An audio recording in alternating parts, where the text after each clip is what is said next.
Well, good afternoon, everyone. Welcome to the robing ceremony of the Honorable Dana Kenworthy. It's my pleasure to be the conductor of services, or whatever you may want to call that, but anyway, we're going to get started. The first thing that I'd like to do is to introduce all of my colleagues on the Indiana Court of Appeals. I will tell you, get ready, we have a lot of dignitaries and a lot of special people here today, so we've got a rather long list. So we'll get started. To my right, we have Judge L. Mark Bailey. Where are you, Judge Bailey? There you are, down there. I got you. This is my first time, so bear with me. And next to him is Judge Terry Crone. We next have Judge Patricia Riley, Judge Nancy Vedic, and down in front we have Judge Melissa May.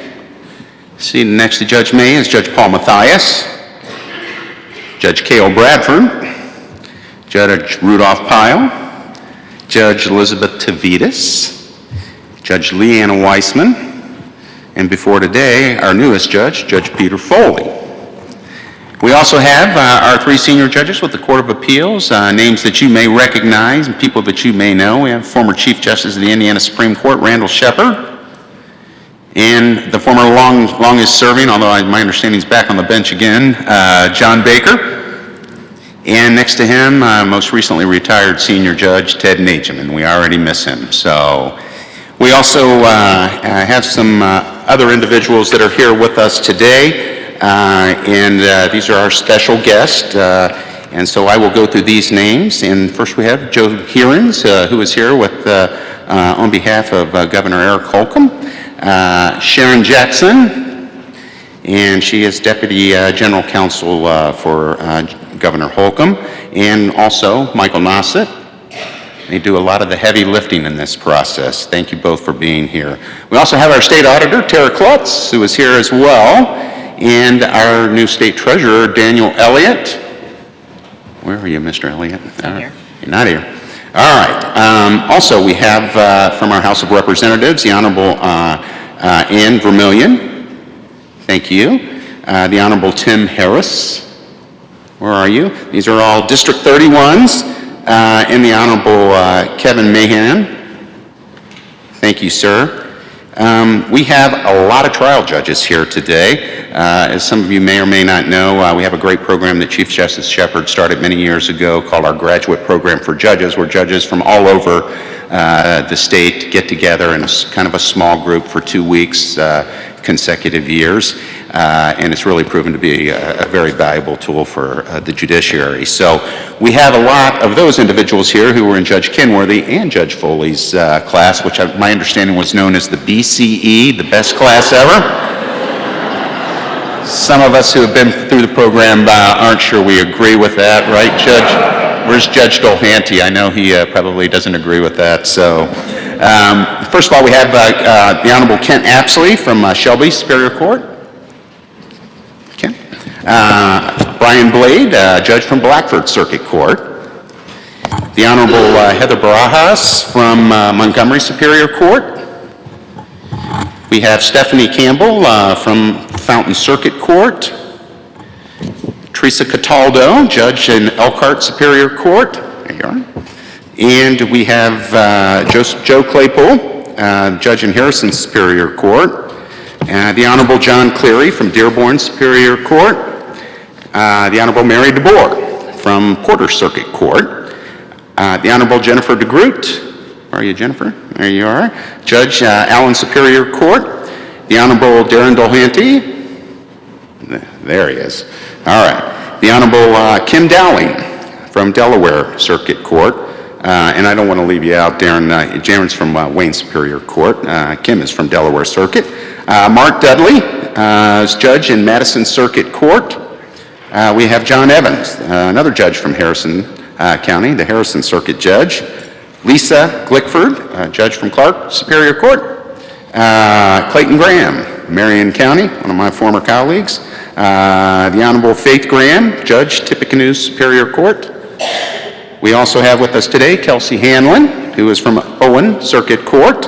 Brad Jacobs, where are you, Brad? There you are, from Clark Circuit Court. Gretchen Lund, who's a judge in Elkhart Superior Court. We have Bruce McTavish, judge from Jackson Superior Court. Judge Gary Miller, another one of my colleagues, former colleagues from Marion Superior Court. The Honorable Lori Morgan, judge from Allen Superior Court. We also have with us the Honorable Brett Niemeyer from Vanderburgh Superior Court. We have Bruce Parent from Lake Superior Court, and those two are from opposite ends of the state.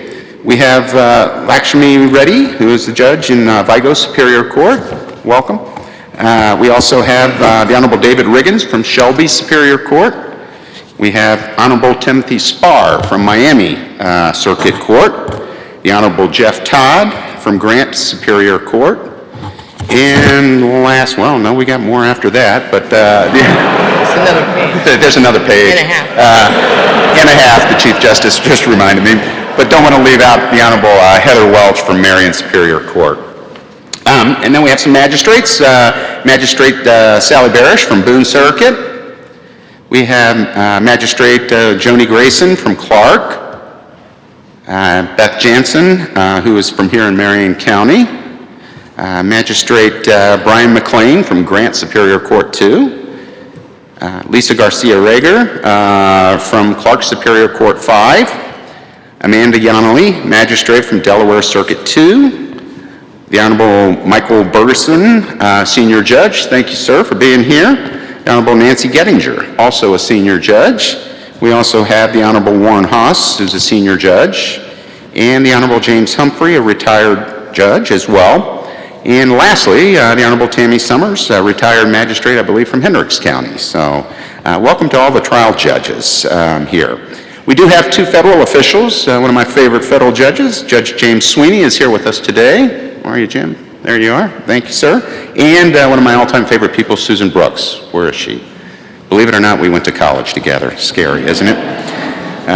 Okay, also, we have Stephen Sanders, Professor of Law and Director of Judicial Clerkship Programs from the Indiana University Maurer School of Law. Thank you, sir. Some bar officials, Amy Noe Dudas, President of the Indiana State Bar. This may be her first. Is this your first one of these? Yes, very good. Welcome. Dan Pfeiffer from the Indiana Trial Lawyers Association and the current president. Christopher Lee, President of the Defense Trial Council. Those two sitting together, you might note. We have some others. We have Lori Torres, as Chief Deputy Attorney General of the state of Indiana. Amy Carrazos, Indiana State Public Defender Office. We have Justin Faulkner, who is our Chief Administrative Officer of the Indiana Supreme Court, a very busy man. Brad Skolnick, the Executive Director of the Indiana Supreme Court Office of Admissions and Continuing Legal Education. Greg Packmeyer, the Clerk of the Supreme Court and Court of Appeals. Where are you, Greg? All right, just making sure everybody's in line with me here, right? Mary Kay Hudson, Executive Director, Indiana Supreme Court Office of Court Services. Aaron Hood, who is the Chief Financial Officer and Chief Operating Officer. Bob Rath is the Chief Innovation Officer at Indiana Supreme Court. And Aaron Johnson, General Counsel, Indiana Supreme Court. We're almost through this list. We're going to talk about some very important people here, and these are people that are here that are members of our Judicial Nominating Commission, which put in a lot of work and time along with the Chief Justice to make sure we get the best candidates, which we all know today we're going to see the very best that we have. So we have Mr. Lee Christie here from the Judicial Nominating Commission, Anthony or Tony Patterson, so thank you. Danny Lopez. We also have Holly Wojak. Okay. Katie Glick is a former member of the Judicial Nominating Commission. Karen Graves is our administrator with the Indiana Tax Court. Where are you, Karen? There you are. And our Court of Appeals administrator, Larry Morris, is also here. So I will introduce Chief Justice Rush at this time, and she's going to introduce members of the Indiana Supreme Court. Thank you, Chief Judge Altice. I'm glad to have you up here with me. We have here today an entire court. We have Justice Mark Massa, Justice Jeffrey Slaughter, Justice Christopher Goff, and our newest Justice Derek Malter. We're also pleased to have with us former Chief Justice Shepard. You get 2 call-outs today, but you remember from whence you came, and Stephen David. So thank you for coming. I get the opportunity to make a few remarks today, and Judge Kenworthy we are so happy to have you on the appellate bench. I also want to thank the Judicial Nominating Commission. We spent a lot of time with Judge Kenworthy last year. I already knew Judge Kenworthy, but I got to know her even better. And when I think of Judge Kenworthy, when I asked her, what are the qualities you think somebody should have to be on the appellate bench, she said hardworking, humility, experience, a team player. Those were your own words. And we all found those to be true. And I think your short time that you've had with your new colleagues on the Court of Appeals, they have found it to be true as well. I also know Judge Kenworthy as always being prepared. And I was sitting back there in the robing room saying, oh, I wonder if she remembered to bring a Bible. Because she loves to talk about her mom, and I'm anxious to meet you. She'll be the one to tell you she is her mother's daughter. And she goes, of course, her mom brought the Bible. So you learned well, Judge Kenworthy, from your mom, and you will always be prepared. Judge Kenworthy has been a leader on the trial bench. I think if anybody had a question regarding children, they would call Judge Kenworthy. And by the way, all of you, I'm worried about what's going on back in your counties today. I think since most of the judiciary is sitting up here in the Indiana Supreme Court, I hope I don't get any calls, but you're a good bunch, and it's wonderful that you're here to support one of your own. Beyond the trial court bench, Judge Kenworthy has left her imprint all over the state. I've had wonderful conversations with Representative Vermillion and former Representative Congresswoman Susan Brooks. Were you too thrilled or what? Was it your mission to get her on the appellate bench? Lots of texts, lots of calls, but they know that. I love the story that Susan Brooks told me that she was at a state fair, a county fair probably, county fair, and there's Judge Kenworthy behind a bench, promoting family recovery courts. And Judge Kenworthy is a problem solver. She saw that in her community that babies born with substance abuse were at an average of 4 times the number nationally. And she didn't just say, okay, I'm a judge, I'll decide the cases that come before me. She started a family recovery court. It has been featured, it's the premier court nationally, and probably the hardest thing for you, besides leaving your staff, and that is leaving that, but you grew that, and you've grown those. Those seeds have been planted all over the United States thanks to your work. She worked with her faith community and had the graduations at church, which is just a wonderful meld of church and state when you do that on recovery. So the problem solving that you did in bringing answers to your community, and I think everybody on the JNC that didn't know you before, they even went to a courthouse and they were like finding, maintenance people, and everybody loved Judge Kenworthy, in your community. And your former sheriff is here, and I think they really almost didn't want you to get on the appellate bench because they didn't want to lose you and your greatness. And I will say, your county is blessed with a lot of really good judges, and I thank those of you that are here. Judge Dolahanty, again, was one of your cheerleaders. His comment was the judiciary, the entire state deserves an appellate judge who will make quality decisions and exemplify personal and professional standards of the highest caliber. I suggest to you that Judge Dana Kenworthy exceeds those standards. Leslie Winter talked about people presume upon meeting Dana that she's meek and mild. I prefer to say that her demeanor is extremely observant and demonstrates superior listening and processing skills. This approach formulates trust in the process, which benefits all constituents. Every person leaves a meeting believing their voice was heard even when they did not receive their desired outcome. Dana understands completely when to assert herself and hold people accountable. Her moral compass for the position will not be questioned, as her leadership style will demonstrate ardent belief in our system of government. Dana loves the law, and all your time practicing in your community on both sides of the bench, you know how important that is. Every one of the cases that come before you they're people with real issues, and you'll see them, even though you're reading their records. We are thrilled to have you. History is going to remember Dana Kenworthy for all the great things she has done.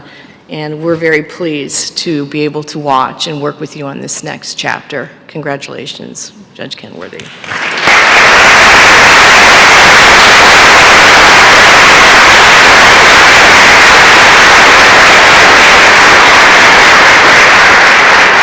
So we have 2 speakers today, and it's my pleasure to introduce our first speaker, Mr. Joseph Hearens, who's with the Governor's office. He's the General Counsel for Governor Holcomb. And Joe, take it away.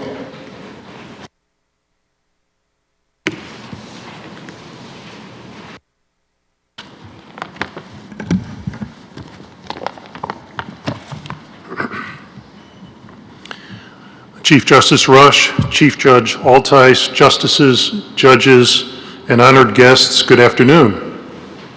Governor Holcomb very much wanted to be here today to say a few words about Judge Kenworthy, but unfortunately that wasn't possible, so he asked me to attend in his behalf and to say a few words, and it's my privilege to do so. The governor wanted me to convey his deep appreciation, first off, to Chief Justice Rush and the Judicial Nominating Commission for the extraordinarily good work that they did during the selection process for this appointment. You provided the governor with 3 outstanding finalists, each very capable and well qualified. The governor extends his appreciation to you. This is a momentous day, momentous for Judge Kenworthy and her family, for the Court of Appeals, our judiciary, and indeed our entire state. Why do I say our entire state? Well, it's not just because appellate judges perform an established role, render decisions, write opinions on civil and criminal appeals involving litigants before them. No, it's because so much more than that, always obvious and not so obvious, inside and outside the courtroom, that appellate judges can make an incredible difference and have a positive impact on our state and its people. I can assure you that's always top of mind when the governor is making his final decision. Judges in our judiciary are in a position to have an enormous influence and impact, which is not always apparent or easily seen. When some people think of our judiciary, they think all it does is resolve civil lawsuits, process divorces, protect society from criminals, and yes, handle their traffic tickets. Those are the easy things to see, certainly. But when you take the time to look closer, you clearly see the amazing breadth and depth of our judiciary. Very few people have a thorough and comprehensive knowledge and understanding of all the initiatives, programs, strategies, innovations, and other aspects of our judiciary that together touch so many lives and families across our state. The governor is in awe of what our judiciary does. I mention these things because our state has benefited immensely from good, strong, forward-thinking leadership in our judiciary that generates and implements new ideas and innovations that are helping make Indiana a better place for all. And it all starts with finding highly qualified, remarkably talented people to serve. As a young attorney many years ago now, a wise person told me that an organization is nothing more than its people. At the time, I thought that was overly simplistic, but I was wrong. If you bring people into an organization, especially into leadership, who are bright, dedicated, hardworking, innovative, forward-thinking, and collaborative, wonderful things usually happen. These kind of thought leaders are never content with the status quo. Indeed, they seek and embrace positive change that improves and elevates the organization and makes a real difference. The last time I spoke at a robing ceremony in this beautiful room, I shared some thoughts and pulled the curtain back a bit on how Governor Holcomb selects judges for appointment to the bench, what's important to him in a candidate. And I said that he looks for people who would be fair, just, and serve with honor and distinction. And I talked in some detail about what that means to him, which brings me to Judge Kenworthy and her selection.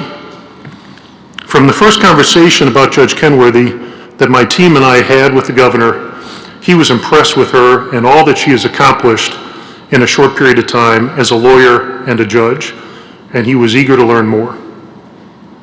And what's not to be impressed with? Judge Kenworthy has one of the sharpest legal minds in our state, being among the very top students, graduating with the highest honors at the McKinney School of Law. She blazed a trail, founding one of Indiana's first family recovery courts that the Chief Justice mentioned, focusing on highest risk, highest need families, those who needed intensive treatment and services to stay together. In just a few years, her court was recognized as the gold standard for family recovery courts, not just in Indiana, but across the country. A judge from Tennessee said that Judge Kenworthy, quote, is a visionary who blazes a trail for others to follow, and that Indiana and our nation have been blessed by the body of her work. And the governor and my team and I took a good, hard look at that body of work. What we saw was very impressive. Judge Kenworthy proactively looks for and explores new and better ways of doing things. A recipient of so many awards, one person gave the example that Judge Kenworthy, quote, has forged partnerships with non-legal agencies in order to get help to those who need it. She finds a way. Indeed, the number of organizations she's been involved with and contributed her time, energy, and talents to is extraordinary, and too many to list here today.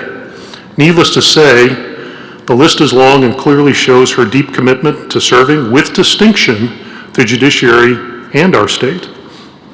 Not content with just the bench, Judge Kenworthy has also taught as an adjunct professor at Indiana Wesleyan University and the Indiana Business College.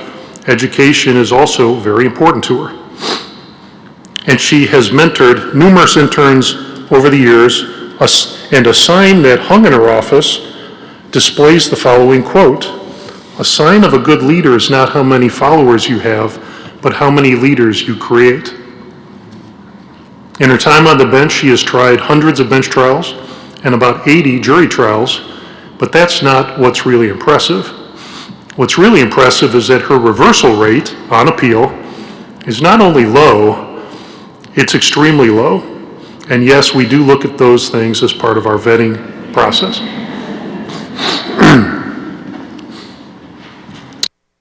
But it demonstrates that her decision-making in cases is highly accurate and extraordinarily good. That impressed the governor as well.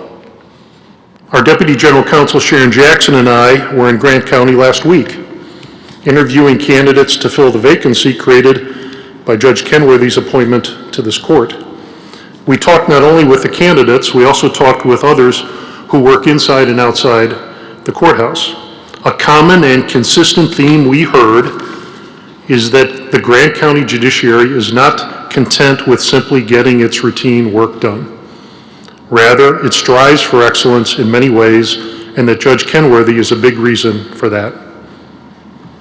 One person commented that, and I quote, Judge Kenworthy cares about and was involved in everything.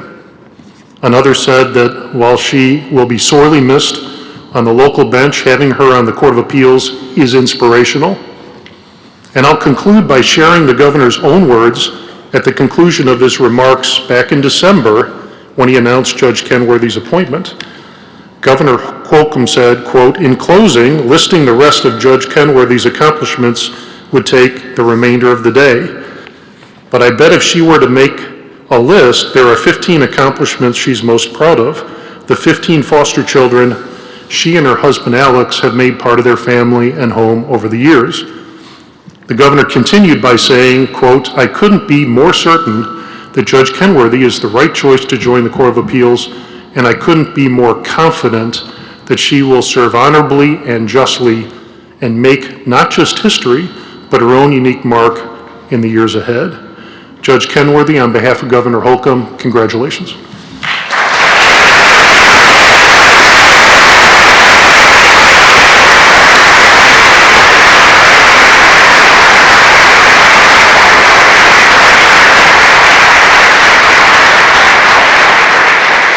So before we get to our second speaker, I told you this is my first time, so I already messed up, but I do see with us here today as our Secretary of State, Diego Morales, and thank you, sir, for being here. We have to take care of him since we all have retention votes coming up here shortly. So, our second speaker is Mr. James Luttrell, Jr., a former Grant County prosecutor and current Director of Institutional Response with the acronym GRACE. Mr. Luttrell.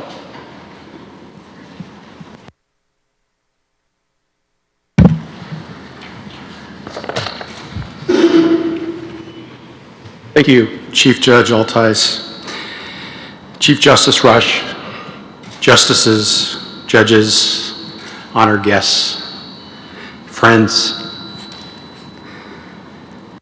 and especially Your Honor, Judge Kenworthy, Alex, Flossie, family and friends, I'm very honored to be here. May it please the court, this historic, beautiful court, and all the courts that are represented here today.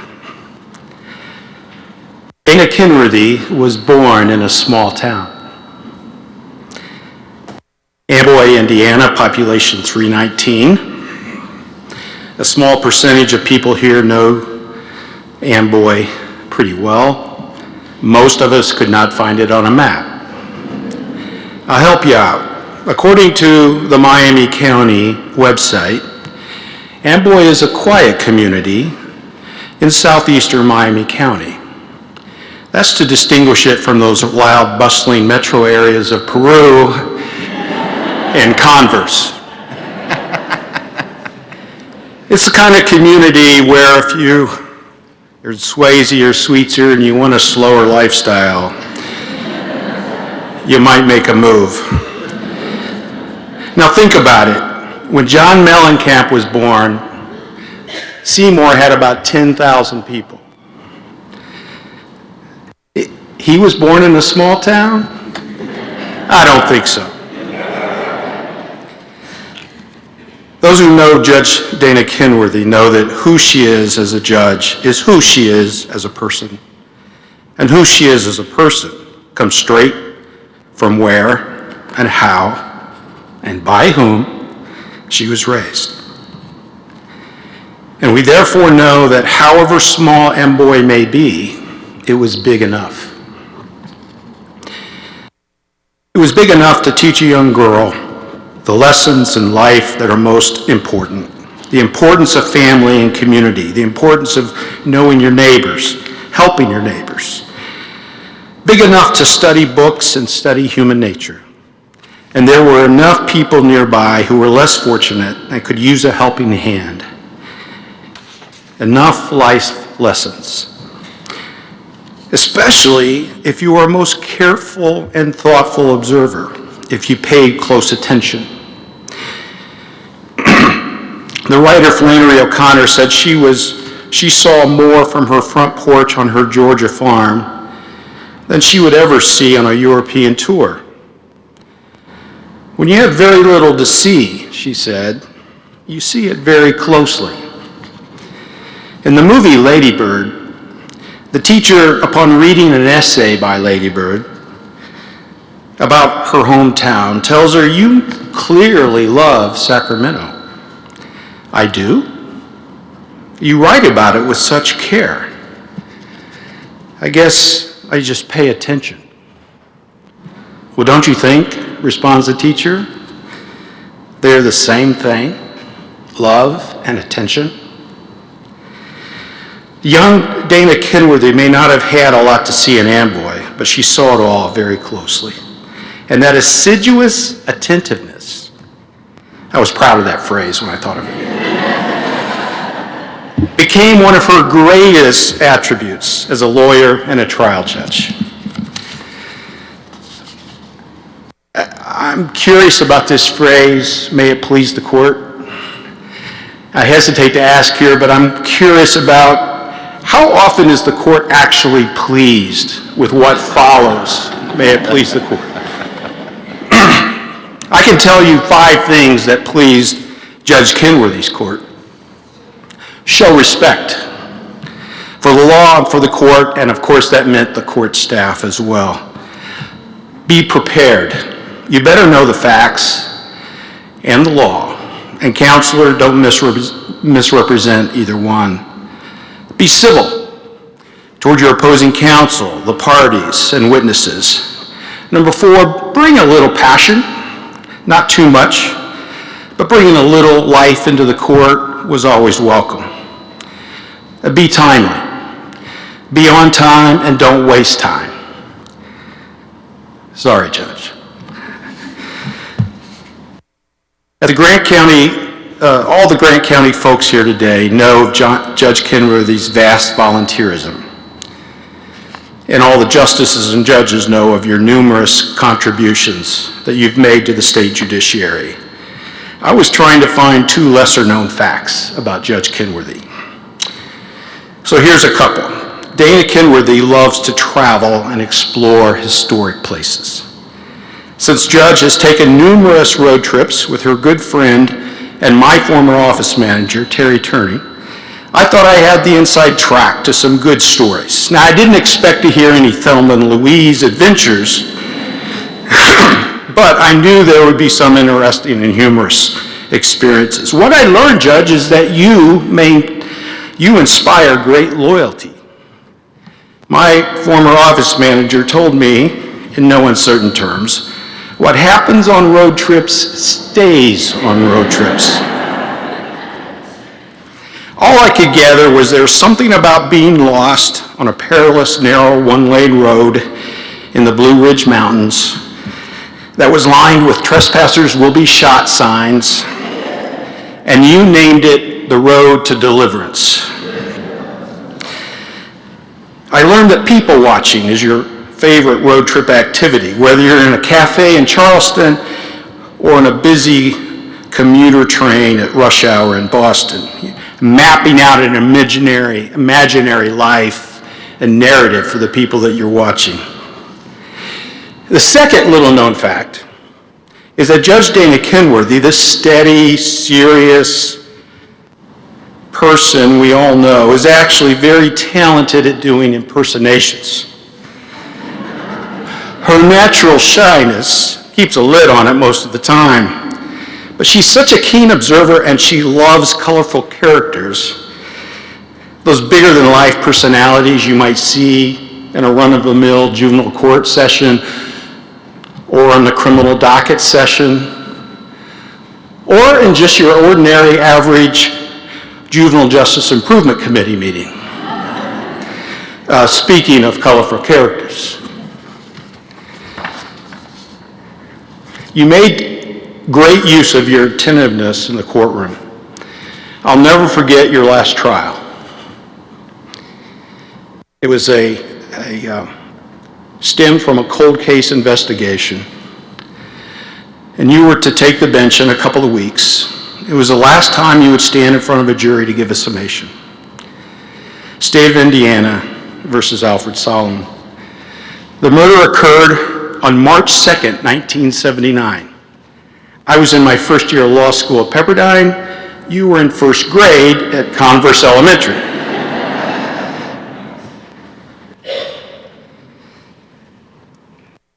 Dana had mastered the facts by patiently digging and sifting like an archaeologist through the evidence. Then even more impressively, she had the emotional stamina to meet with and connect with dozens of witnesses, nearly all of whom had in some way been cursed by this horrible crime for 31 years. You were able to take those details, that evidence, and weave it into a coherent and compelling story. And the witness you most connected with and who is most grateful to you for your kindness was the defendant's daughter, who was 31 years ago a baby sleeping in the getaway car at the time the murder was being committed. She was haunted by that event and by that story. It was your finest hour as a prosecutor. There's already been great comments about you as a trial judge. Hearing a foster parent testify and having been a foster parent, having children come in to testify in court, and having been someone who trained social workers and police how to question children. And your courtroom was a special place for incredible moments. Sometimes fun and celebratory. Several children have pounded your gavel to finalize their adoption. And grandparents and children both have wept as sober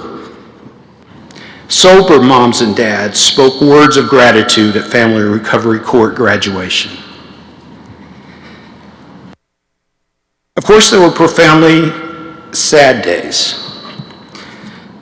One of those grief-filled days was the sentencing hearing when the courtroom was filled with the families of 4 Manchester College students, victims of a drunk driver. 3 students killed and 1 very seriously injured. The families had traveled to Grant County from Addis Ababa, Ethiopia, and Jos, Nigeria.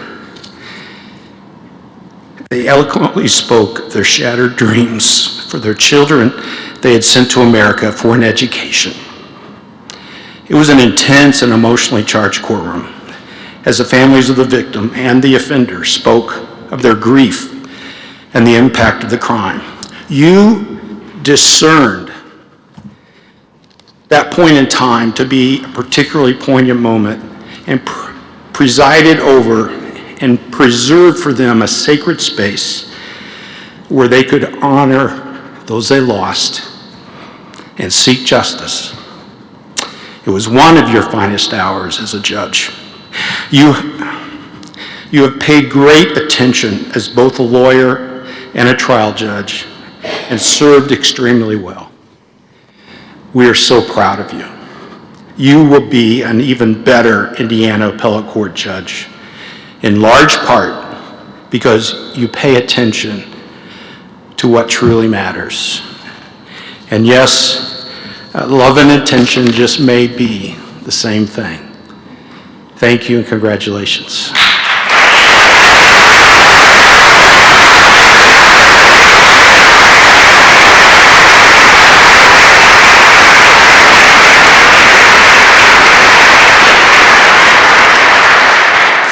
So it's time to get down to the serious stuff now, the administration of the oath. And so the first person I'd like to introduce is Flossie Cantrell, who is Judge Kenworthy's mother, and she will be participating in this ceremony. And Judge Kenworthy's husband, Alex Kenworthy, will be holding the Bible for the administration of the oath.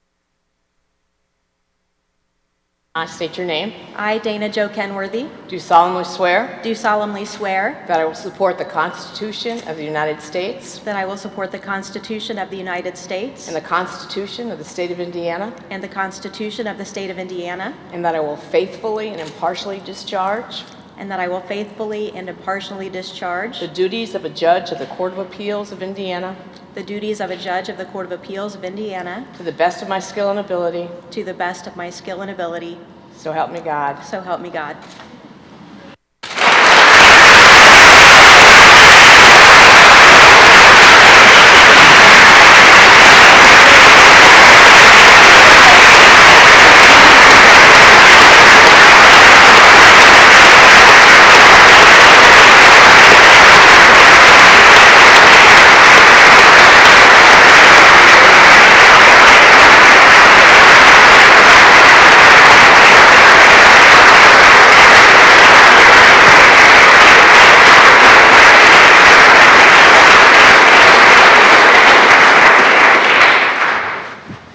Okay, we are now ready for the robing part of the ceremony, and Dana's husband, Alex Kenworthy, will assist in helping Judge Kenworthy with her robe.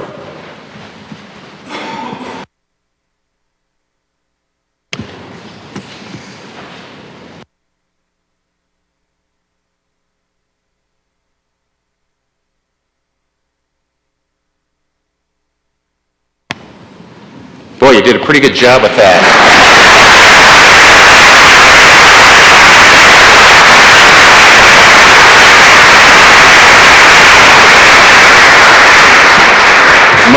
Most of us fumble greatly with trying to get that robe on for the first time. So, Judge Kenworthy, it's time for you to make your remarks, so you may proceed.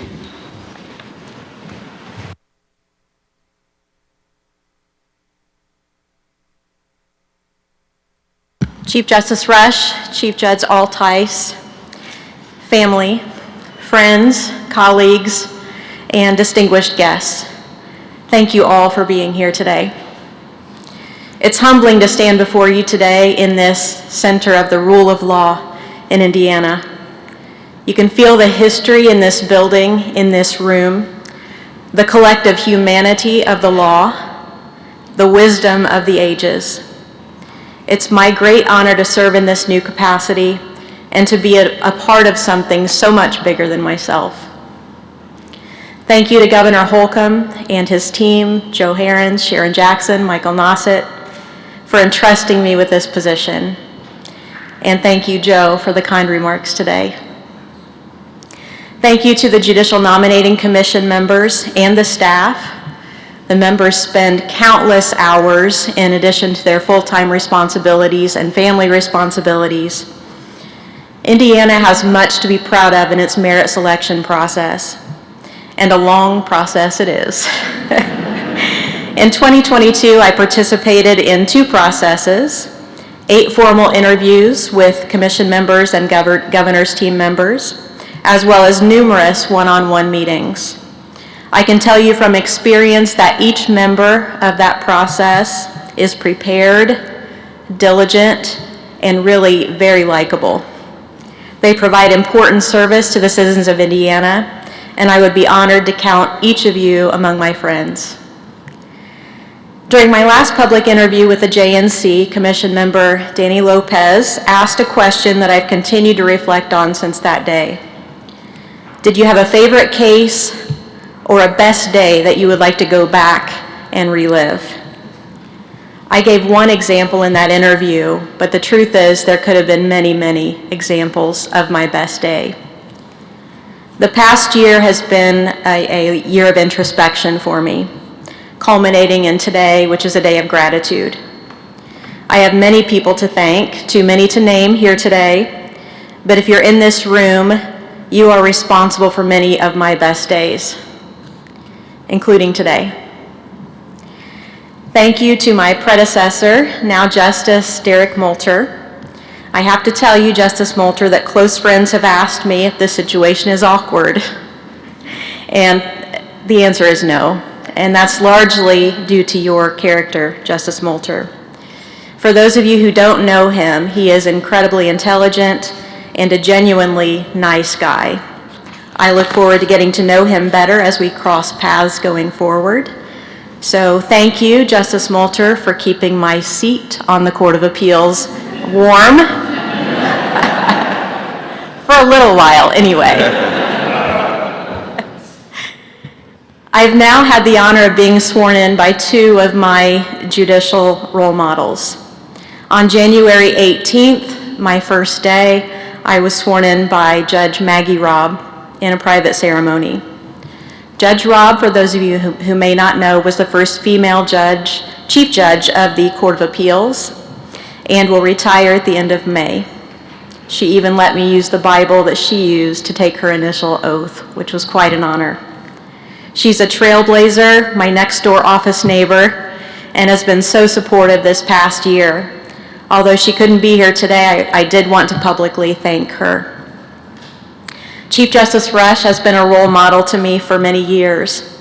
I recall sitting in a judicial conference session in 2012 when Justice David walked in with Justice Rush. Justice David grabbed her hand and raised it in victory and announced that she'd been appointed to the Supreme Court. The room full of trial judges at that conference immediately burst into thunderous applause and gave her a standing ovation.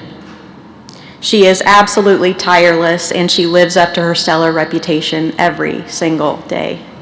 So thank you, Chief, for leading by example. Thank you to each of my new colleagues on the Court of Appeals. Since I started, several people have asked, what's been most surprising? I cannot adequately describe just how kind and warm and welcoming they have all been, all of them. Collegiality is so important in the legal profession, and I can tell you without hesitation that my colleagues on the Court of Appeals set the standard for collegiality. I pledge to each of you that I will be the team member you want on your team. I have 3 official mentors on the court as well as unofficial mentors, and I am thankful for every one of them. I have to share a story about one of my new mentors, Judge Nancy Vedic. I'm certain she doesn't remember this. When I was in law school at IU McKinney 22 years ago, Judge Vedic came to the law school to speak. She's an excellent speaker, and I sensed in her a kindred spirit. I was so impressed with her that I applied to be a clerk in her chambers and even interviewed with her. She didn't choose me.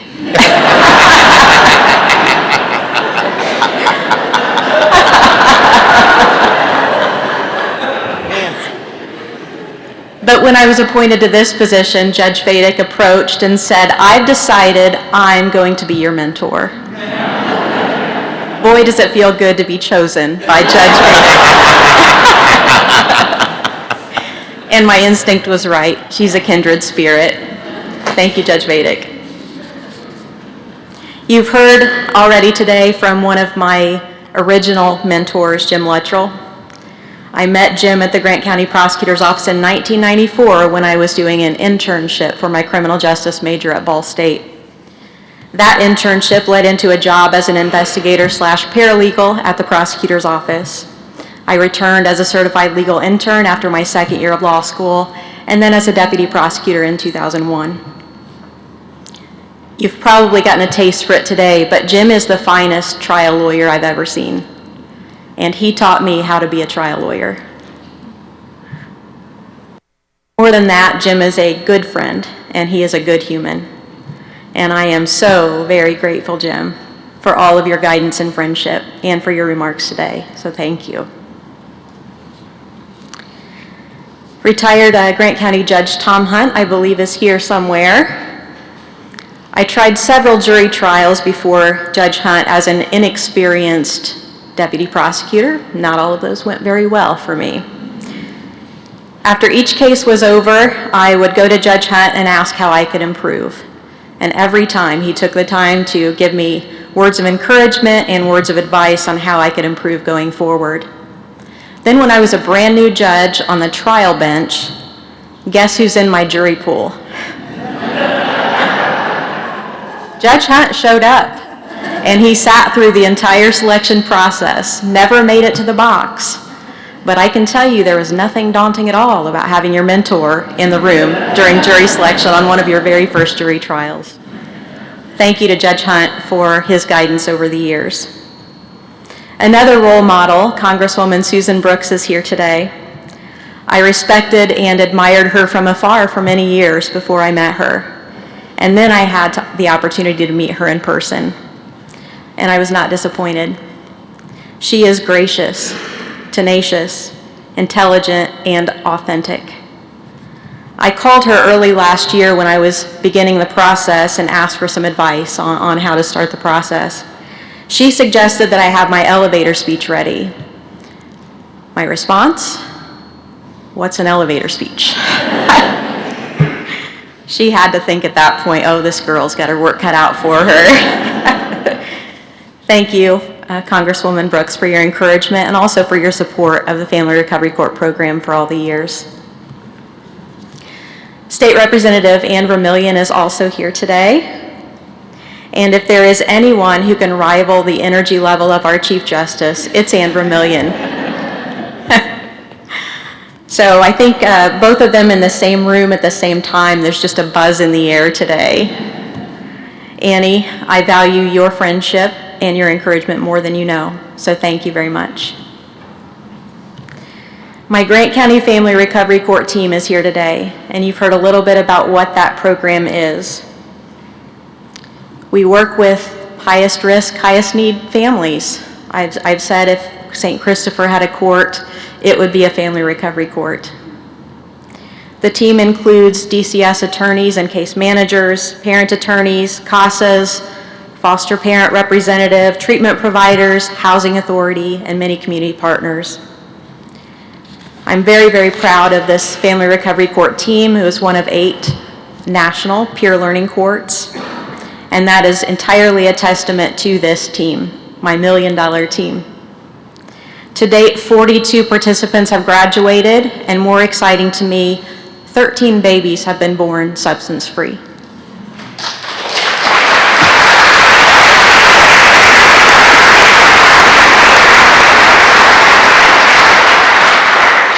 Team, I'm so very proud of you, and I can rest assured that you're carrying on the mission going forward.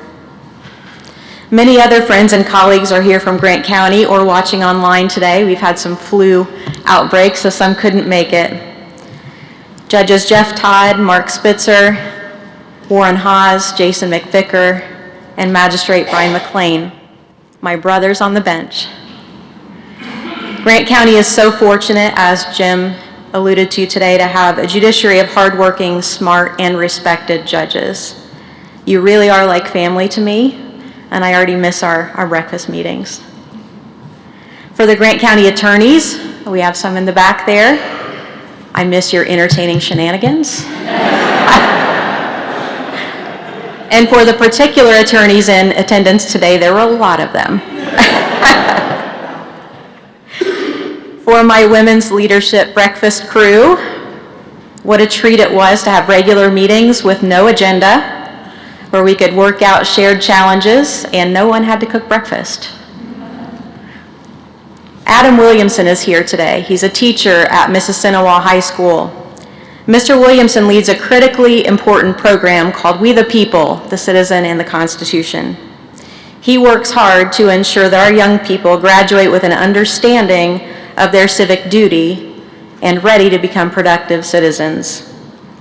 I've enjoyed judging that program over the years and would encourage others to get involved if you haven't already been. You will be so impressed by the dedication of our teachers and the level of understanding the program creates. These kids are bright. They're impressive. I also have to tell you, particularly the JNC members, that I asked Mr. Williamson to send me hard questions about the law to prepare me in this process. And since Rudy Yocum has left your ranks, you might need some new questions. So if you need those, Mr. Williamson is your guy. Now, closer to home, I have to share a little bit about our next door neighbors because they've taught us some life lessons. Barb and Kynan Pennington and their 4 children, Kinsey, Luke, Ellie, and Sophie. Kynan works full-time, and when he's not working, he serves in the National Guard. Barb is a stay-at-home mom, and I'm convinced is Superwoman. Kynan was recently deployed overseas, and during that time, she held the fort, took care of all of the business, and built a deck on the side of their house, herself, single-handedly. She is a wonderful baker and regularly sends the kids over with baked goods for us. They're raising children who are active, smart, and good citizens. One rainy, cold night, Kynan drove the kids over to make a delivery. They rang our doorbell. Alex was at home, so I answered the door, and there were the kids in their footy pajamas and some shoes on over their footy pajamas. 4-year-old Sophie was holding this box about as big as she was, full of cupcakes. And as I opened the door, the kids said in unison, "Happy Valentine's Day! Thank you for being good neighbors." And so I commented on how pretty the cupcakes were and reached for the box. Sophie backed away and did this. She very seriously, 4-year-old Sophie told me, "Only 6 of these are for you. The other 6 are for Alex."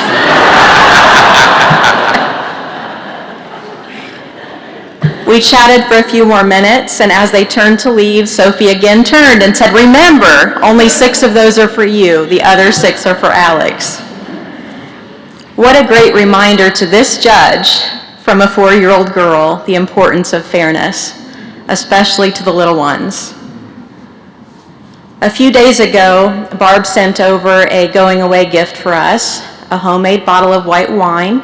Superwoman makes her own wine, along with a wine glass etched with a going-away message for us. The going-away message: good luck finding better neighbors. You can see why we love them. My Grant County staff is here today, former and recent. They're responsible for a number of my best days. I'll mention a couple. Ariel Andrews was my original Family Recovery Court coordinator. She was so excellent that she was noticed by the national training organization, the Center for Children and Family Futures, and they stole her away. So I was so proud, and still proud, Ariel, to see you spread your wings and soar. That's true of all my staff. Even if it means I may lose them, it brings me great joy to see them pursue their dreams and live up to their full potential. The sky's the limit for each and every one of them. I also want to mention my second current FRC coordinator, Aubrey Kay. I've known Aubrey since she was a wee little girl, daughter of the legendary police detective in our community, J.K. So I knew little Aubrey when she put on her red bathing suit to watch Baywatch. And her white bathrobe to watch television, real-life surgeries when she was 6 or 7. So to say that Aubrey was precocious is an understatement. But Aubrey has always been absolutely respectful and deferential to me. Last year, we took a trip to Golden, Colorado to view their peer learning court. And during the court session, their coordinator corrected the judge, redirected the judge during the court session, and I felt Aubrey tense up sitting next to me. She turned to me and she said, her face was bright red, and she said, "She did not just correct the judge." I said, "She sure did, Aubrey, and you'll learn to do that too." And she said, "Judge, I could never." A few months later, during court, Aubrey redirected me, reminding me to bring something up with a participant. And at first I just went on, and then I realized what she'd done. So I turned to her and I said, "Thank you for correcting me, Aubrey." Her face blazed bright red, but I think she was proud of herself after she had done it. So, little Miss Aubrey, I chose you for a reason, and you have not disappointed. I'm very proud of you. I tell this story to emphasize just how fulfilling it is to observe the personal growth of my work family. I will miss seeing you every day, but I hope to retain the role of your favorite aunt, rooting from afar, visiting, and loving you. For the Grant County friends I've not mentioned by name, please know that I'm not abandoning our community, I'm just expanding it. So you're still stuck with me. I'm thankful to have the Court of Appeals administration and my new chambers staff here today as well. They've been nothing short of wonderful thus far as I've learned the ropes and worked through moving houses, selling, buying, all the things. I appreciate their dedication and patience. And as I've said to my former staff, I look forward to growing together as a team, and I want to see each of you fulfilled in your career and your life. So my door is open if I can do anything to help you get there. Before I became a trial judge, I heard that it can be an isolating position. I'm looking at my trial judge friends over here now. That was not my experience. Indiana is blessed with an intelligent, dedicated, supportive, and fun trial bench. Napoleon said, "Leaders are dealers in hope." That statement may seem strange where trial judges are concerned, but I think it's especially fitting for trial judges. Judges see people, litigants, attorneys, and members of the public on their best days and their worst. They deal with raw emotion and great joy. They must find the right words to fairly deliver justice to defendants, victims, family members on both sides, all sitting in the courtroom together at the same time. It's a difficult, honorable profession, and one in which hope is essential. I believe there are 43 trial judges here today. About half are fellow members of the 2018 class of the Best Class Ever, or BCE.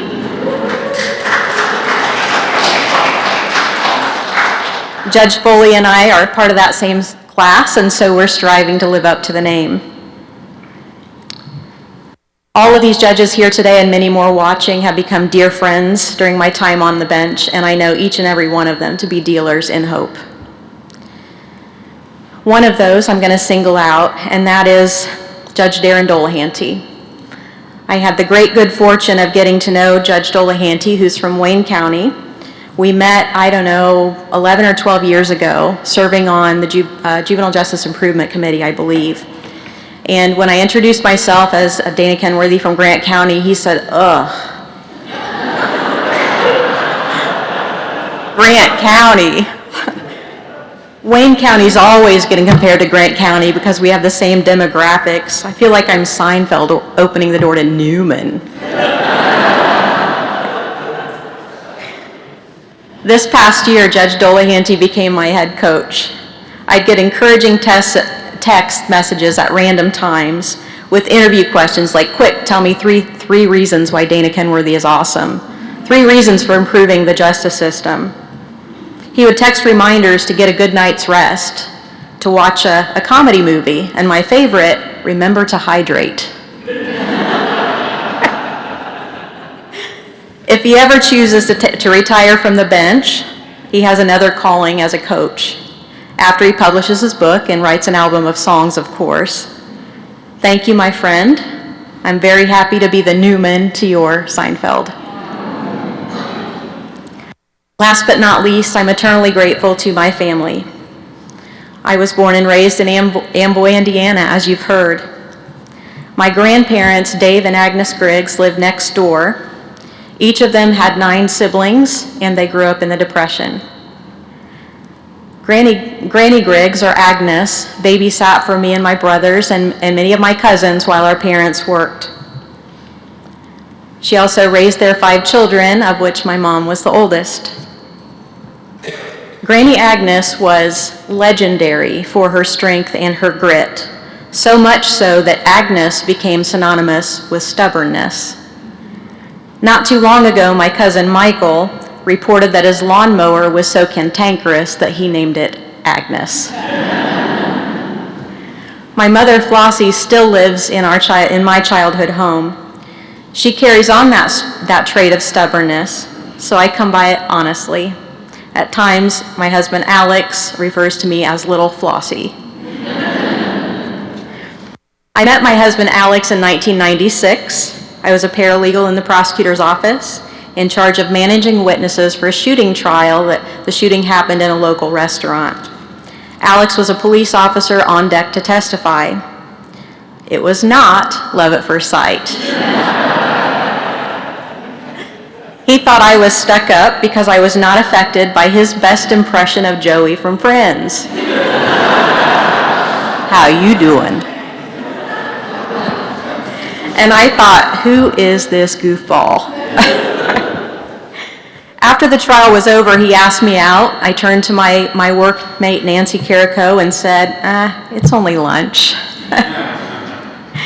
I returned from lunch that day, and Nancy said to me, you're going to marry that guy.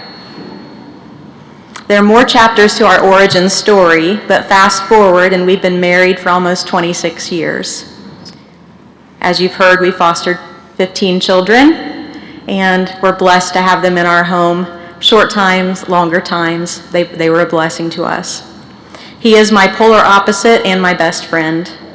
He's a source of never-ending energy, comedy, and support.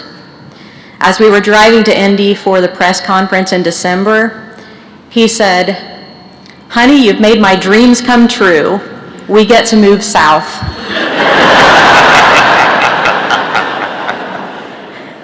Thank you, Alex, for continuing to make me laugh. My stepfather, Mike, passed away New Year's Eve, 2022. He was funny, loving, proud, and protective. And most importantly, for 26 years, he was really good to my mom, as was his whole family.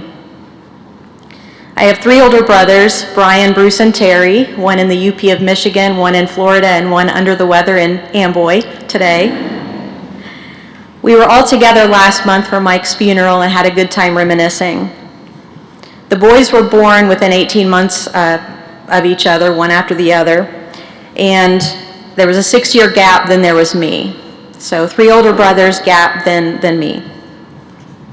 They tormented me as a child. One thing they particularly tormented me with was Sammy Terry. Okay, so some of you know who Sammy Terry is. If you're a Hoosier of a certain age, I think you'll recall him. He was a scary green-faced TV personality, and I was terrified of Sammy Terry. My brothers convinced me that Sammy Terry lived in the caretaker's shed at the cemetery right up the road from our house. So I finally worked up the gumption to march down to the cemetery with them howling with laughter, following along behind. I rolled a log up to the caretaking shed so I was tall enough to look into the window, and lo and behold, Sammy Terry was not in there. So that reign of terror was over. At least that one was over. I was determined to keep up with them and do anything that they did. We grew up in the country, which meant we often made up our own entertainment. I won't give specifics. Those of you who grew up in the country will understand why. What we considered country kid games in those days might be referred to today as juvenile delinquency. I thank my brothers for life experience, for toughening me up, and for making me a strategic thinker. Finally, my mother, Flossie. At this point, she's cringing because she watched the video of the press conference. She was in the hospital with Mike at that day and couldn't make it. When today's ceremony was announced, she said, "You're not going to say all those things about me, are you? You'll make me cry." Last week, she asked if I'd written my speech yet, and I told her I had not. She said, "You don't want me to edit it, do you?" I really didn't finish it till today, Mom. But the bottom line is that I can't talk about my life without talking about you, because you're the foundation for all of it.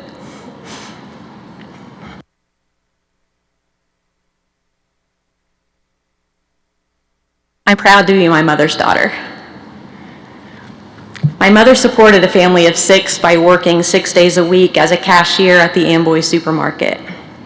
She attended our school events, took us to church on Sunday, always giving the children's sermon, and still found time to volunteer in our community. I learned from her that you work hard for every dollar, that you live within your means, and that you always have a duty to serve others. My mother told me repeatedly, you can do anything you set your mind to, and she always, always believed it. I have Mom to thank for so many of my best days. Tuesdays were her half day of work at the Amboy supermarket, so during her free afternoon, she would take me to the Converse Public Library, that bustling town of Converse, to gather a new bag full of books. In our house, democracy did not work in my favor. When it came to television, I didn't really win much with my 3 brothers, so I became a voracious reader. And through those books, that bag full of books every week, the world opened for this small town girl. So here I stand in the Indiana State House. I pledge to follow the advice that I received as a young lawyer and a new judge. Treat every case like it's the most important case you will ever hear, because to the people involved, it is. I will always remember Sophie's lesson about fairness, that the law is written for people in their daily lives, and that the right to be heard is critically important. I'll work hard every day to be worthy of the privilege of serving in this new role. So thank you, everyone, for this best day and for many more to come.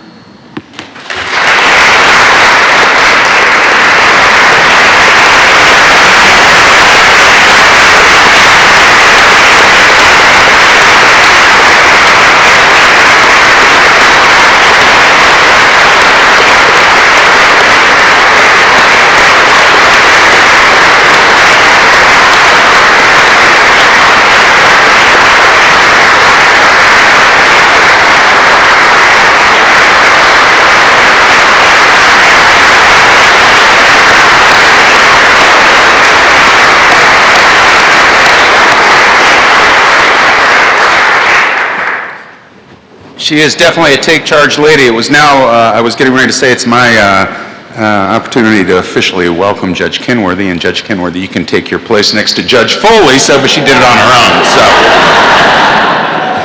It's my opportunity to make some brief remarks, and they will be brief, because as you all know at these kind of events, when I'm finished, we get cake, so it's a good day. So it's certainly my honor and privilege today to give my remarks on the occasion of Judge Kenworthy joining our court. I consider myself to be very lucky today, especially on a day like this, to speak on behalf of my colleagues to warmly welcome our newest member to the fold, Dana Kenworthy.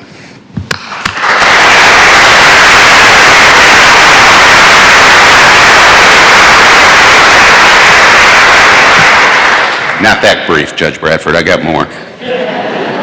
Judge Kenworthy was sworn into our court on January the 18th, so we had some time already to get to know her warm, kind approach. She is the real deal, a public servant through and through, devoting every ounce of herself to the greater good. In her career as a deputy prosecutor and Grant County trial judge, as well as in her personal life, she has shown herself to be a true champion of children and families, as we just heard, even going so far as we also just heard to foster 15 children in her own home along with her husband, Alex. To put it simply, Dana Kenworthy walks the walk, and we are so honored and grateful to welcome her to our Court of Appeals family today. Speaking of the Court of Appeals family, today is more than just a robing ceremony. It's also a special moment in the Indiana state history. We now have 8 out of 15 seats on the Court of Appeals filled by women.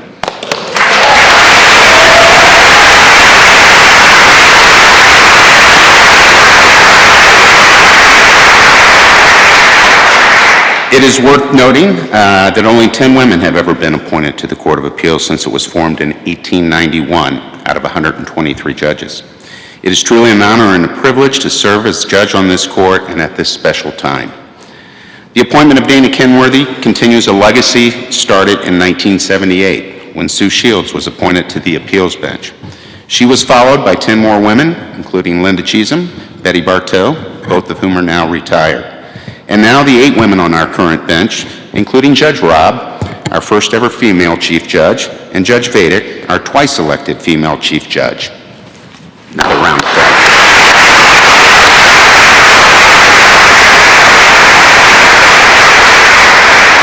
And so this court is only as good as the people who serve on it. And we are so fortunate and blessed to have such an outstanding team of fine legal professionals, both men and women, who work in a collaborative, collegiate partnership for our common goal to deliver justice to the people of Indiana. Welcome to the Court of Appeals family, Judge Kenworthy.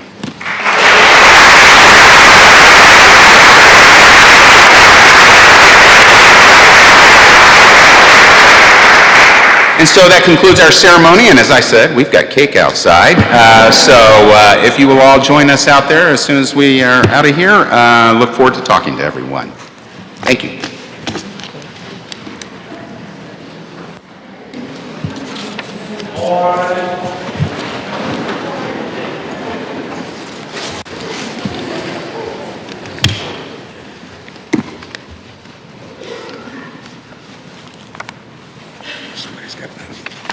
Got a gavel. Does the gavel